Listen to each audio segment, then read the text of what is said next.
What I'm going to talk about is early in life experiences and how they impact the lifetime reproductive performance and longevity in sows. And I'm going to start off by showing this timeline which represents the life of a replacement gilt. This timeline shows the gilt being born here, weaned at approximately 21 days. Then the gilt would be moved into a nursery, grow finish. She reaches puberty around 180 days of age. And then if you're assuming a yearly generation interval or a 1-year generation interval, she may be farrowing at approximately 365 days of age. So when you consider management of the replacement gilt, what we typically can think of is two things, or what traditionally has been thought of are two things. This preconception management of the replacement gilt, and then this post-farrowing management of the replacement gilt. And again, the post-farrowing time is shown here. Those preconception management considerations include the genetics you decide to use, what type of breeding system, whether it's artificial insemination, natural mating, whatever, those sorts of decisions. Post-farrowing, we've really benefited over the years by a lot of research that's been conducted to investigate what are the optimum conditions in grow finish and in the gilt pool that will enhance reproductive physiology in the replacement gilt. And Rob Knox just gave a summary of a lot of research in terms of how much boar exposure is necessary, timing of boar exposure, use of hormones for inducing puberty. Those sorts of things have benefited us in terms of our knowledge of what are the best ways to manage a replacement gilt for reproductive efficiency. And I will get used to this in a second. Now, what I want to talk about today, though, is that we really need to broaden our thinking in terms of managing the replacement gilt. And we need to not only include what traditionally has been done in terms of the management during the grow finish, the gilt pool, but we need to start thinking about managing the replacement gilt earlier in life, in the nursery, and even during the lactation period when those pigs are suckling, and really go back to what's going on in utero in those replacement gilts. Okay, the environment that those gilts are exposed to while in the uterus in the pregnant sow, how you manage that sow will have repercussions in terms of lifetime reproductive growth performance, etc., in those gilts. So I really think we need to change the thinking of managing the replacement gilt from that preconception post-farrowing theme to preconception management and then post-conception management. And we need to take into consideration the management of the sow and thus the manage of those prenatal pigs, the neonatal period, nursery, as well as the grow finish and gilt pool. Okay, now let's look at this chart and shows. I'm going to first talk about these prenatal effects. And if we look at this chart, it shows some of the major events that go on in a developing pig during the pregnancy period. Okay, the fertilized egg is going to pass into the uterus around day 2 to 3 of gestation. Around day 7 to 8, there's differentiation of germ layers into the ectoderm, mesoderm, and entoderm. Around day 11 to 12, there's initial attachment to the endometrium, and placentation or implantation is complete around day 18 of gestation. And Then, if you look at these items that are in bold, these are some reproductive events or events related to reproduction. You can see around day 28 of gestation, the testes in the boar, the ovary, and the gilts are differentiated. Around day 44, there's formation of some of the external genitalia, including the scrotum in the male and the clitoris in the female. Day 50, secretion of the pituitary hormones from the fetal pituitary gland begins. Around day 51, formation of the seminal vesicles, prostate and bulbourethral gland in the boars, and the oviducts, uterus, vagina in the female. Then around day 95, the testes in the male enter the inguinal canal with birth around day 114. So when you take a look at that list and all those things going on, you know, it becomes intuitive perhaps that depending on how the sow is managed, and because of the way she's managed, the environment that those fetuses are exposed to, lots of things could go on within that uterus that could affect these different reproductive events. Now, this concept that I'm going to be talking about is what's called fetal programming. And this term fetal programming was first coined by Barker in the late 1990s. And it can be defined as a process by which an acute or chronic stimulus in utero elicits a response in the fetus that permanently impacts physiologic function later in life. There's all sorts of examples of fetal programming in the human medicine field. You think about it, you know, women that are pregnant that do drugs, the children that are born, because they were exposed to those drugs in utero, they may be born addicted to the drug that the mother's doing. Okay, so not only is that fetus programmed to be addicted to those drugs, but there's probably lifetime consequences to that child in terms of growth and development that are a consequence of the drug exposure in utero. So that's what we're talking about with fetal programming, and it's becoming more and more apparent that in livestock production there's a lot of biological variation that occurs in performance reproductive traits that may indeed be a consequence of fetal programming as well. So in swine, fetuses are programmed as a consequence of, I'm going to divide them into two main areas that we know about as of yet. And these areas are intrauterine growth retardation, or IUGR, and then there's factors such as husbandry and handling of the gestating sow that may impact those fetuses as well. And the first one I'm going to talk about is the intrauterine growth retardation. And why is this an issue? Well, if you look at this data, this is from the National Animal Health Monitoring System. It was some data put out in 2008. And what is plotted here is litter size on the y-axis and year from 1990 to 2006 on the x-axis. And this represents litter size in terms of number of pigs born alive, and number of pigs weaned for U.S. commercial sows. Okay, and you can see that there has been an increase in all three of these reproductive measures, with born here, born live, and number of weaned.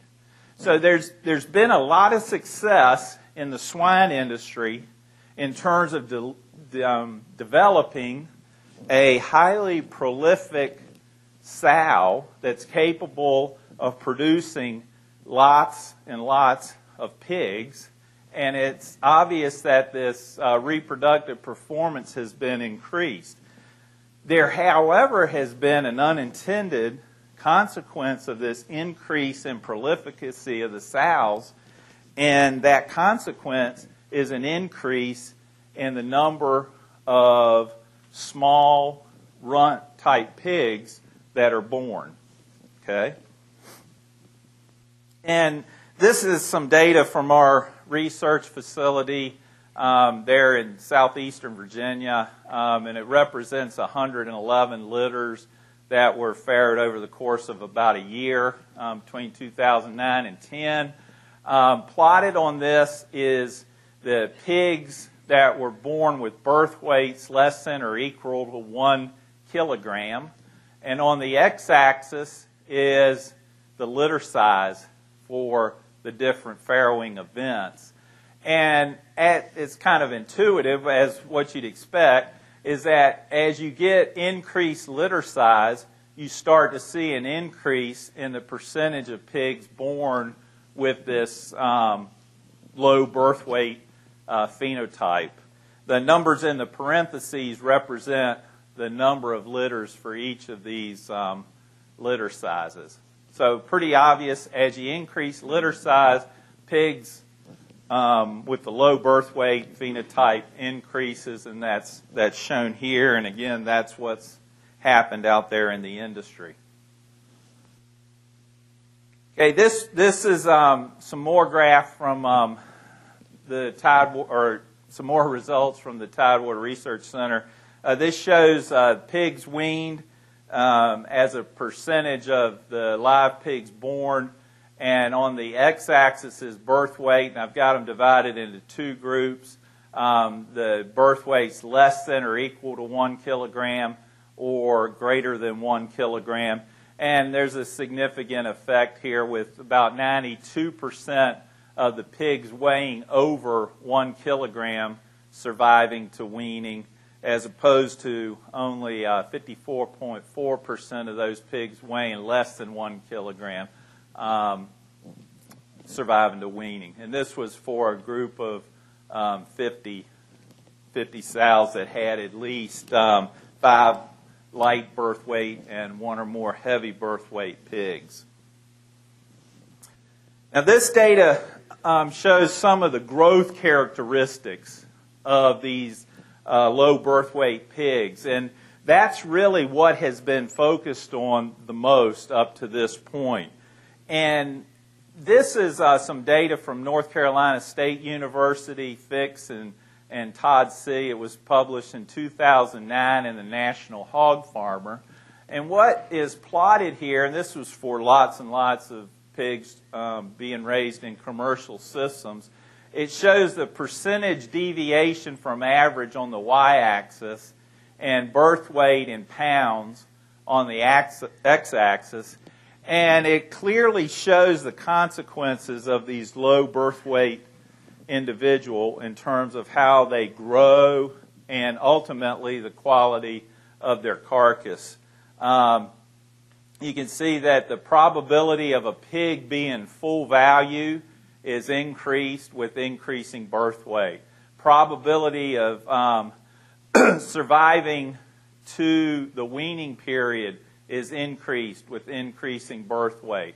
Probability of surviving in the nursery is increased as well, albeit not as dramatic as pre-weaning survival.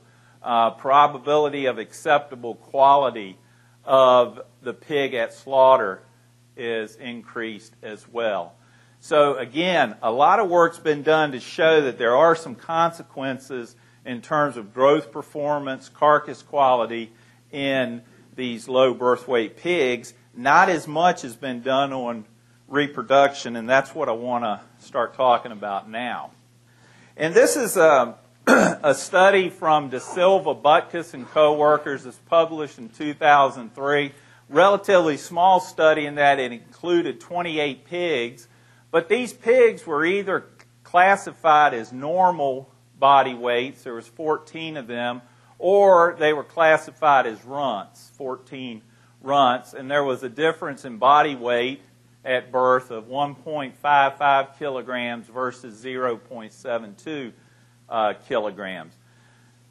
These pigs were sacrificed and the ovaries were removed from the reproductive tract, And what these researchers found was that in the normal birth weight pigs, ovarian mass was about 108 milligrams and was about twice what the ovarian mass was in the runts. The number of primordial follicles was actually higher in the runt pigs. The number of primary follicles was higher in the normal pigs, as was the number of secondary follicles. All of these measures of number of follicles, primordial, primary, secondary, they were expressed as follicles per millimeter of or square millimeter of ovarian cortex. So what this data shows is that in these low birth weight or runt pigs, that they at birth are already showing evidence of retarded follicular development. This is a small data set from our research facility. In this particular study, we were able to get the age at puberty in gilts from 33 litters that were born at the research center. There was different average pig birth weights for these litter.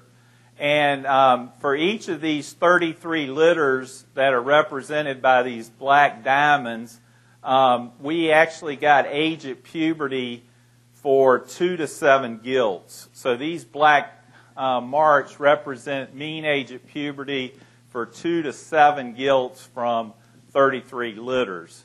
What you see here, if we look at this graph, age at puberty in days on the y-axis versus litter average birth weight in kilograms on the x-axis, you can see that there was a relationship, negative relationship, in that age at puberty occurred earlier in the pigs that were born with the heavier birth weights. And I want to emphasize that in this particular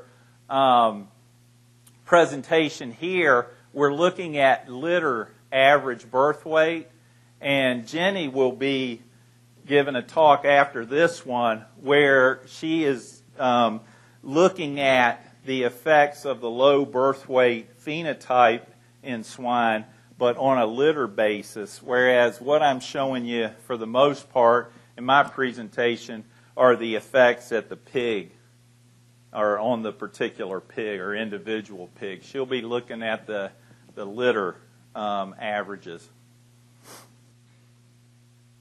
Okay, this graph shows age at puberty in days versus average litter birth weight, and I just divided this into two groups, those greater than 1.5 kilograms average litter birth weight, those less than or equal to 1.5 kilograms, trend towards greater age at puberty in those lower birth weight individuals.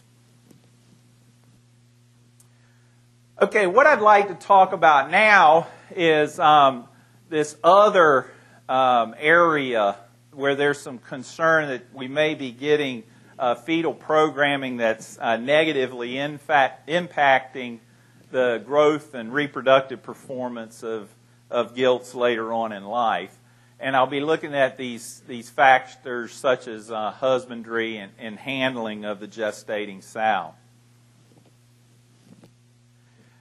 Now, if you going through the scientific literature, it's most often assumed that what is actually causing some of the fetal programming in swine that is a result of some sort of husbandry action or some sort of stockmanship procedure, that it's an effect of cortisol, that some kind of procedure that the sow is exposed to during gestation causes an increase in cortisol, and that cortisol is what has the effects to fetally program those pigs in utero.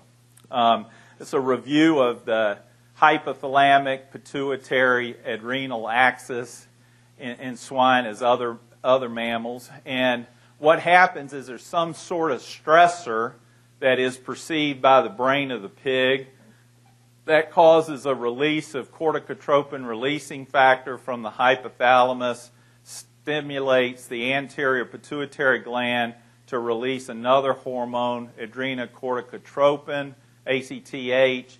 This travels through the circulation to the adrenal glands, causes a release of cortisol. Within the sow, the cortisol has metabolic effects to deal with the stress, and also the cortisol will feed back at the level of the anterior pituitary gland and the hypothalamus to shut down this system and restore homeostasis.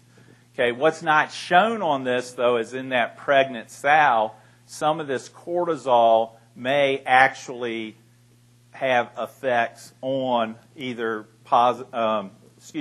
either direct or indirect effects on the fetus, and also what can be going on in the case of intrauterine growth retardation is that the lack of space in utero is perceived by the piglet as a stressor, and this cascade of events can occur. Remember, with regard to the pituitary hormone secretion, after day 55 in those fetus, the pituitary hormones are being secreted. Okay, this study kind of illustrates this point of the stress and cortisol and possible fetal programming. It was presented at the Southern Section meeting of the American Society of Animal Science in 2007 by O'Gorman, who was working in Jeff Carroll's lab. And in their study, they had crossbred sows that served either as controls or they were stressed by grabbing them with a hog snare on the snout daily for 5 minutes each day during weeks 12 to 16 of gestation. So you had a control group and a stress group. And what this graph shows here is age at puberty and days for these two different groups of gilts that were farrowed by the control and stressed sows. And what it shows is that the gilts in that were farrowed by the stressed sows had puberty at about 172 days of age, which was delayed compared to the gilts farrowed by the control sows that was at 158 days. We did an experiment that was published in 2010 in the Journal of Animal Science, where we were looking at type of accommodation during gestation and its effects on growth, performance, and reproductive characteristics of gilt offspring. Obviously, a topic of great interest in the United States and other countries is the use of gestation crates, and the idea that in a lot of production systems these are going to go away and be replaced with group housing systems. We wanted to look at whether or not the type of gestation housing will fetally program or influence future growth performance, reproduction, and gilt offspring. So we had gilts that were farrowed by gilts that were kept in individual crates or group pens throughout gestation, or they were kept in crates for the first 30 days post-mating and then moved to group pens for the remainder of gestation. Once those gilts were weaned, then and moved into the nursery, we monitored nursery growth performance.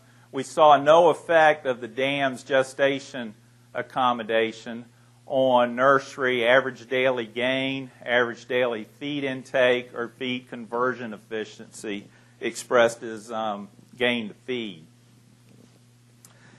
Now, this shows the grow-finish performance for these gilts that were farrowed by gilts that were kept either in crates, pens, or crates for the first 30 days gestation and then pens for the remainder of gestation. And in the grow-finish component of this trial, we had 9 pens for each group, and these pens contain 3 gilts each.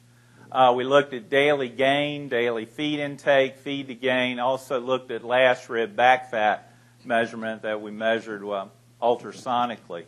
If you look at the data in terms of daily gain, a trend for a significant effective treatment, but a p-value of 0.13. If you look at daily feed intake, no effect there, ranging from 2.52 kilograms per day to 2.61. If you look at feed to gain, however, you do see a significant effect with the pigs that were farrowed by gilts that were kept in crates and then pens, or in pens throughout gestation, having numerically higher feed to gain than those that were kept in crates.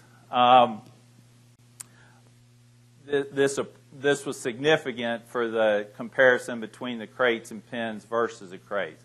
Last rib back fat, there was a difference with 12.1 for the gilts that were farrowed by the gilts that were kept in crates and pens, 12.5 for the gilts that spent the entire gestation in pens, and 10.9 for the gilts that were kept in crates. Okay. Remember, I'm from the South, and we're prone to make dumb mistakes. And I told you I've been traveling back and forth from the U.S. and foreign countries, and so this graph has many times been changed from pounds to kilograms, from kilograms to pounds, from gain to feed to gain. This right here is wrong, okay? It's supposed to be gain to feed, and the animals that were most efficient were the ones that were farrowed by gilts that were kept in crates. Okay, everybody with me on that? I apologize for that. Everybody see the movie Men in Black? Okay, I'm going to put this thing up and click it, and you're going to all forget that I made that mistake. Okay. Okay, this graph shows body weight in kilograms on the y-axis and wheat from 0 to 12. This is during the grow-finish period. So we have actual body weights for the gilts that were farrowed by gilts kept in crates, the pens, or the crates then pens. And you can see we're starting to see some differences here in growth, and we actually found an accommodation by weak interaction at the 0.04 level.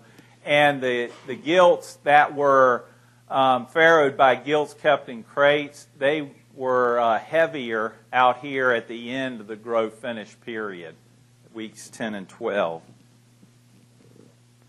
Now, after the grow-finish component of this trial, we measured some reproductive performance, and what we actually did is started heat checking these gilts, and then 6 to 11 days after they expressed their first estrus, we sacrificed them and collected their reproductive tracts. What's shown here is the weight of the ovaries for the 3 different groups, weight of the uterus, follicular fluid weight, which we use as an indication of follicular development, the number of corpora lutea that we found, which is an indication of ovulation rate. We also had age at puberty, and we also looked at the percentage of gilts that were pubertal by 165 days of age. What we found was some trends or significant effects for the weight of the ovaries, follicular fluid, and the percentage pubertal by 165 days of age.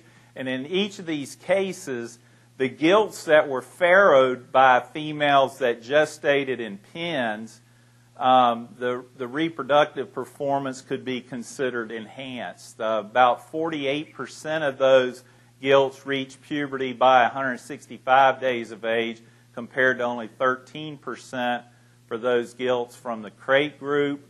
If we look at follicular fluid weight, there was more follicular development, if using that follicular fluid weight as an indication of that, for the gilts that were farrowed by gilts and pins, and the ovaries were heavier. So in this trial, it looked like growth performance, back fat thickness, those were enhanced in the gilts that were farrowed by gilts kept in crates. But if we look at reproductive performance, that was enhanced by keeping the pregnant gilts in groups in pens compared to individually crating those animals. Now, we don't know the mechanisms that cause these effects, but if we go back to an earlier study we did in 2006, where we looked at various hormonal measures, behavioral measures, performance measures in gilts that were kept in group pens versus those kept in crates, what we found is that the cortisol concentrations were actually higher for the gilts that were kept in crates versus those that were kept in group pens. Okay, so obviously not a cause and effect can be associated with this, but it could be that the effects we were seeing in terms of the growth performance in those gilts and also the reproductive performance of those gilts could be related to differences in cortisol concentrations that occurred in the females during gestation.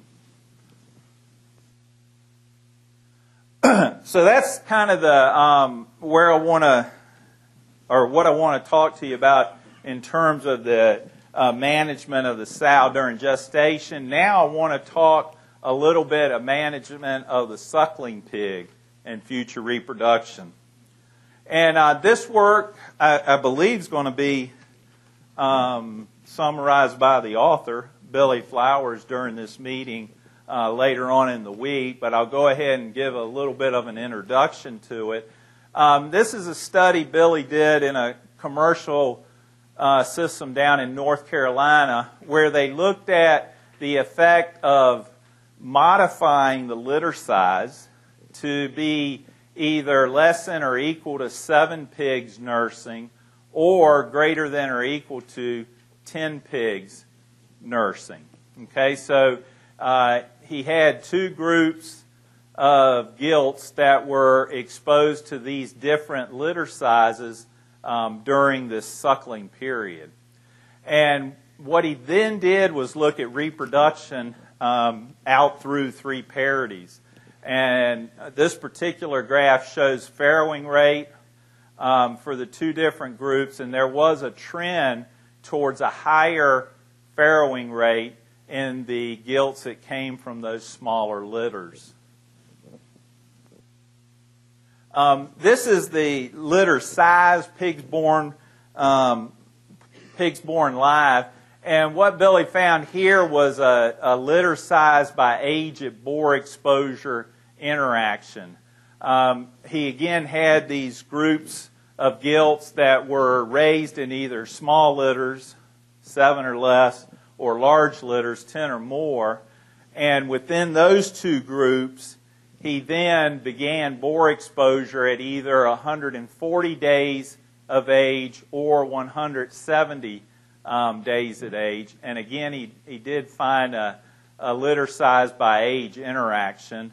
And that was because if you began boar exposure at 140 days of age, total pigs born live over 3 parities was greater for the gilts that were raised in small litters versus the gilts that were raised in large litters.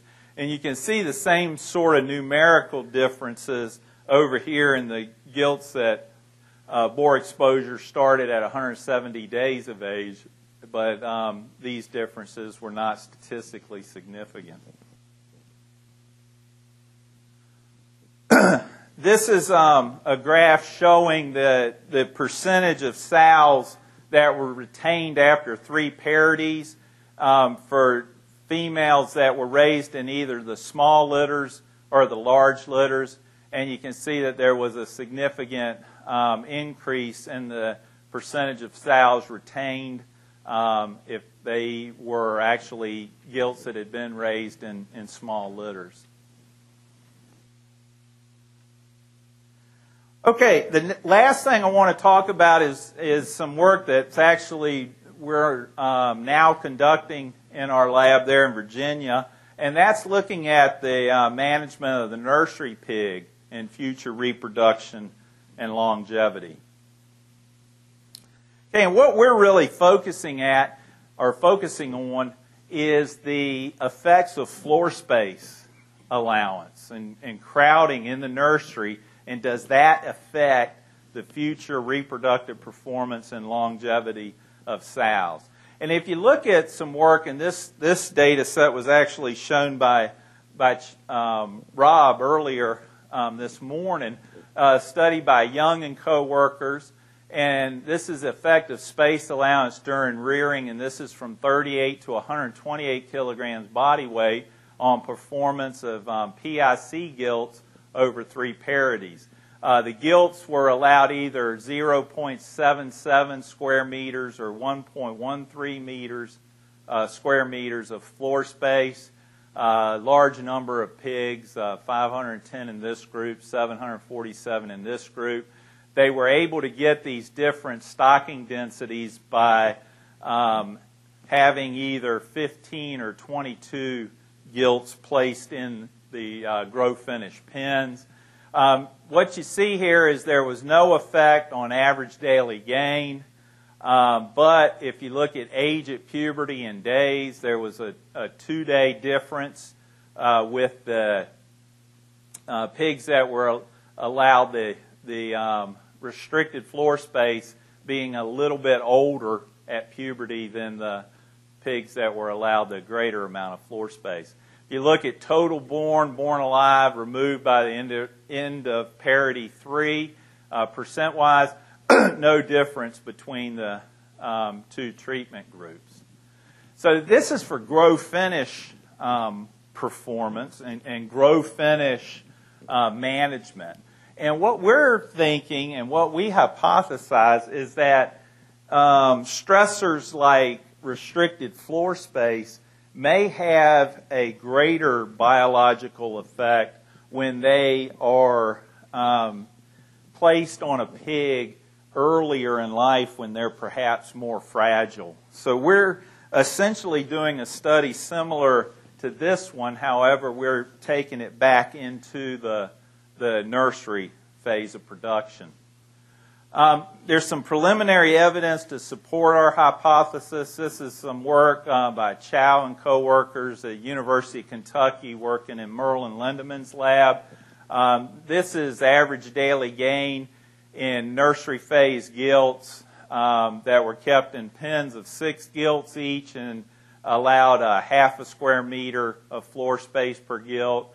They were kept in pens of 12 gilts each and allowed a quarter square meter floor space per gilt, or they were kept in pens of 6 gilts each and allowed this decreased amount of floor space per gilt. And there was some significant treatment effects in terms of average daily gain. The more crowded the gilts were, the slower that they actually gained weight. This is a preliminary study from Lindeman's lab.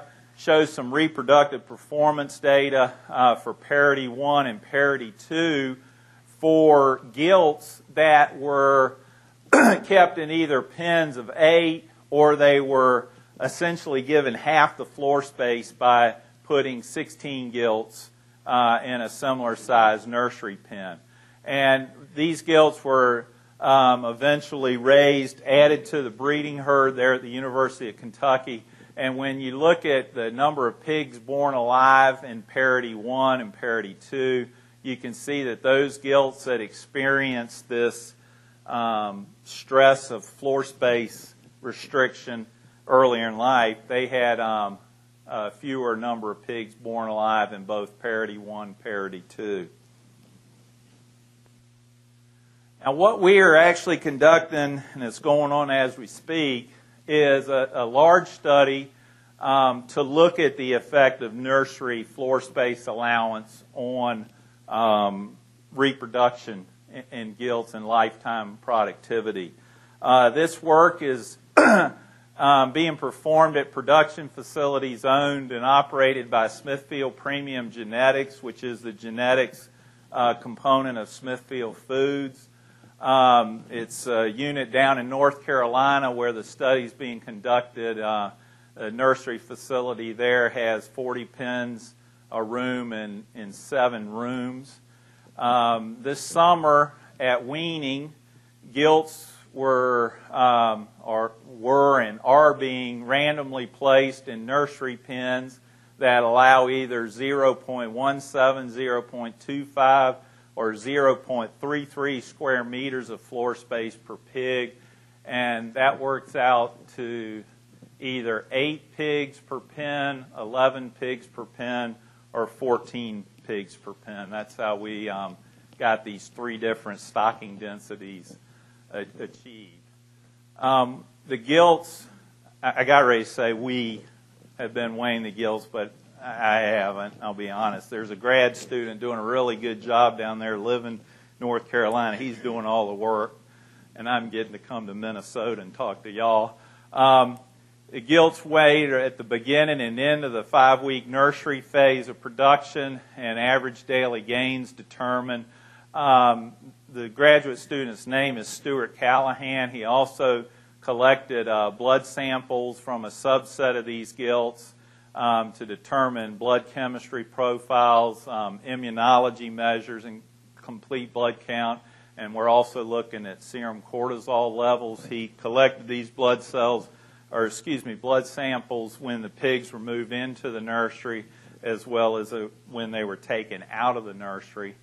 And eventually, we'll have reproductive performance data up through 3 parities on at least 500 gilts and sows per each of these 3 treatment groups. Right at this point, I think we've run 7 groups through, so we've got growth data on about 1,400 nursery pigs so far. But obviously, it'll be a while before we get all the reproductive performance finished. And I should say, since Chris Hostetler is in the group here, that this is being funded by the National Pork Board, this research. And I'm very appreciative of that. So, in summary, increasing litter size increases the proportion of pigs with low birth weight phenotypes. In addition to well-documented poor growth performance and carcass quality, these low birth weight pigs are programmed such that reproductive characteristics are adversely affected, and we're starting to get more data to support that. Management and husbandry practice to which sows are exposed may program fetuses such that future growth and reproduction is impacted. And stressors during the suckling and nursery phases of production may have long-term consequences on reproductive efficiency. So long-term, the low birth weight pig issue must be addressed through genetics. Short-term, there's a need for nutritional or management strategies that mitigate at least some of the consequences of fetal programming in low birth weight pigs. Farrowing room nursery management needs to be refined to consider effects on future reproduction. And, based on our work with the sows, it needs to be stressed to employees that gestating sows need to be managed in a way that their welfare is increased. I really think this is one of the most interesting and exciting areas of research that I've ever been involved with, because the potential consequences are just so huge. And you know, we talk about going out on farms and reproductive troubleshooting and trying to determine why on a particular farm litter size is compromised or farrowing rates are lower than what they should be.